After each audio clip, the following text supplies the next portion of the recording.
if you choose to become an entrepreneur, to start a business, for all the upsides and potential that comes with that, you're also going to have to deal with bad clients and customers. There will always be bad customers. And there's that old advice of the customer is always right. No, that's just not true. The customer is often wrong. And with bad customers, they are wrong all the time.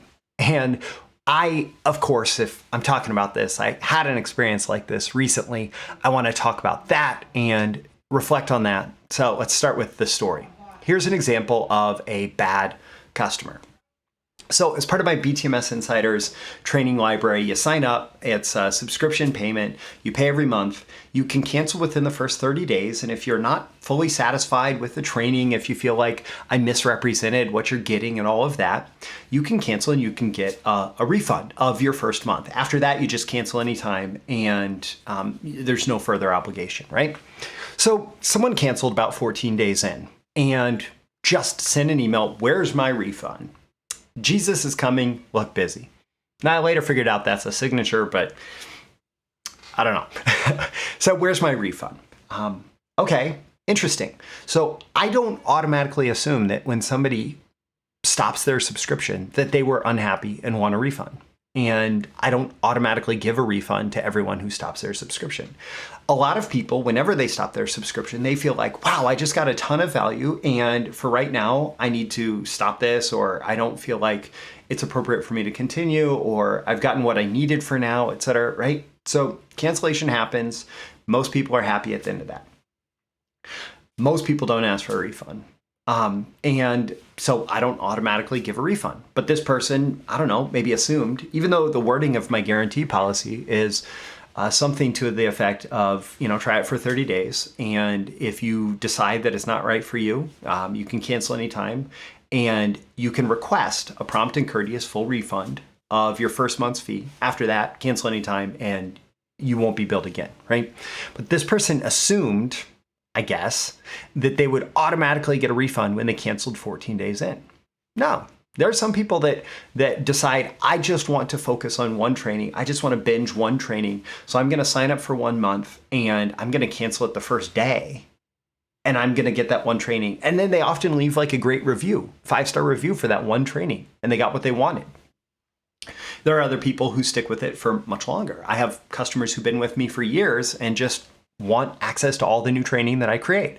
And for $97 a month, it's an incredible deal. So I respond, did you ask for one? Because like condition number 1 of getting a refund is asking for it, right? Like condition number 1. So didn't. So replies, I have canceled, can I have a refund? Okay. So I end up going to look and I see that this person has a lot of usage. Like they binged a bunch of training over the course of 2 weeks, and they asked for a refund after that.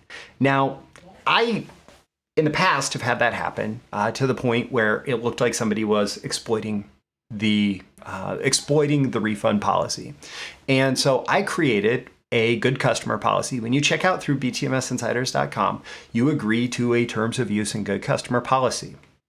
And in that good customer policy, I outline what it means to abuse our guarantee policy. And this behavior is like textbook version of that. Somebody who signs up, they access a ton of training, and then they just ask for a refund. And so when that happens, you lose the privilege of doing business with me. If I assume that the customer is always right, I'm going to let people like this walk all over me. And that's just not acceptable, and it's not sustainable as a business. And it's not fair to the good customers, the honest and ethical and upright people who choose to do business with a business, who give money in exchange for value created. With information, it's hard because with information, somebody can consume it and then give it back and all of that, right? So I have to trust you to, I don't know, essentially follow the golden rule. Treat me like you want to be treated, right? So if you want me to take all your time, take all your energy, take all your product of your work, and then not pay you for it, right? Take my money back, then this is the way you should treat me. But if you want me to honor the value of your work, if you want me to honor your contribution and to pay you accordingly for the value that you provide, well, then you're going to expect me not to ask for a refund, right? So when there are bad customers, that customer is not always right. And there will always be bad customers. So that's why I ended up implementing this good customer policy. That's the 30-day guarantee, but with conditions. So when you abuse the guarantee policy, you get banned, right? It's my business. I create my rules. You have your business. You create your rules. And one of the cool things about entrepreneurship is we get to dictate the terms by which people can and will engage with us, right? And the better we get at defining those boundaries, the happier we will end up being in our business. I mean, I dealt with a company that I worked for a company for a number of years that refused to do a guarantee because they were afraid of this abuse. And I like having a guarantee to sell strongly. And I like having a guarantee so that when somebody is legitimately dissatisfied, they know they can be confident that they can get their money back. Like I've had people sign up and say, you know what, this is not exactly what I was expecting. It's not a fit for me. And I'm like, okay, great. Take your money back. I actually end up paying a little bit of a fee to Stripe for that.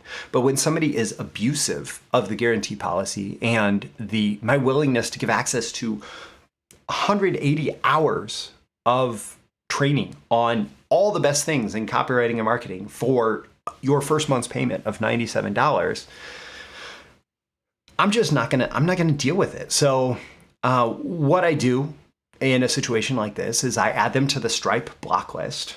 So Stripe has a way of tracking users that goes beyond just like email address, right?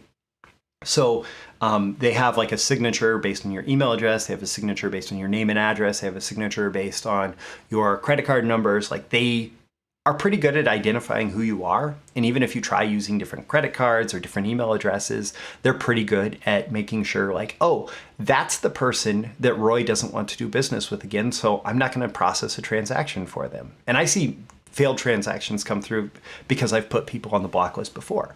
So this person, I put them on the block list. I gave them the refund, by the way. I gave them the refund. But they're never going to do business with me again if I can help it. I unsubscribed them from my email lists. I put them on a block list in Aweber so they can't sign up for my emails again. I can't prevent them from consuming content that I have out there in public, but I can certainly not do things to attract their attention back to me, right? And you can do similar things, right? You can't avoid bad customers. There will always be bad customers. You can't avoid them. But it is your business and your rules. So you get to decide what to do when you have a bad customer come through, when you have a bad client come through. So you can set boundaries. You can minimize the damage. Like in this case, like, okay, I have a little bit of a Stripe fee, but I'm not going to let that person do business with me again. I'm not going to let that person be abusive. If somebody's on the line, I might give them a warning like, hey, if you choose, and I've done this before, hey, I see what you're doing here, and you're really towing the line of this good customer policy that I have. And if you go through with this refund, here's what I'm going to do. I'm going to add you to my block list, all that. So you're never going to be able to do business with me again. And I've had people who say, oh, I didn't realize, yeah, you're right. I probably shouldn't do that. And then those people come back and they're great customers later, right? The thing is, setting boundaries it's a position of power, and it's a position of power that you need to take in order to protect yourself and your business.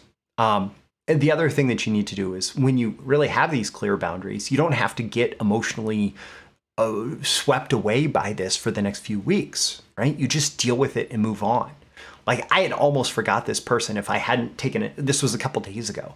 And if I hadn't taken a note to come back and do this episode called There Will Always Be Bad Customers, I basically would have forgotten about this person. But I came back and, tomorrow I'll forget about this person and not have to worry about him again and hopefully never have any business interaction with them. Most importantly, though, don't let bad customers ruin your business. I never agreed with the idea of not having a guarantee because you didn't want to deal with a few bad customers, right? So I still want to provide a guarantee, and it's often a good marketing move to provide a guarantee on some level for your products and services, especially things like a published product. You do need to expect some level of abuse, some level of bad customers. Again, there will always be bad customers. They're not right. So you have to be able to deal with them, right? And so you set clear boundaries and then exercise discretion. Who do you want to let in and who do you want to kick out, right? It's my playground. And so if you're going to show up and play on my playground, you're going to play by my rules, right? And I'm not doing that to be a pain in the butt. I'm doing that because I don't want to deal with a playground full of bad actors, right? I don't want to deal with a business full of bad customers. So my call to action to you at the end of this episode is ask yourself, how can you use this? Like, what's going on in your business with your customers, your clients, where more clear and solid boundaries would make a lot of sense for you. So ask yourself how you can use this. Don't forget to like and subscribe if you want more content like this delivered to you about marketing, copywriting, entrepreneurship, how to create a better business that serves you in better ways. And if you do want to go deeper, I'll make sure to include a link in the description to BTMS Insiders, which is my streaming library of copywriting and marketing courses for copywriters, marketers, and entrepreneurs. Again, you'll have 30 days to try it completely risk-free, but if you do want to abuse that policy, I will kick you out and you won't be allowed back in. I'm Roy Furr. This is Breakthrough Marketing Secrets. I'm here every day in every episode trying to help you create breakthroughs in your marketing and your business. I will catch you again in the next episode. I'll see you soon. Bye.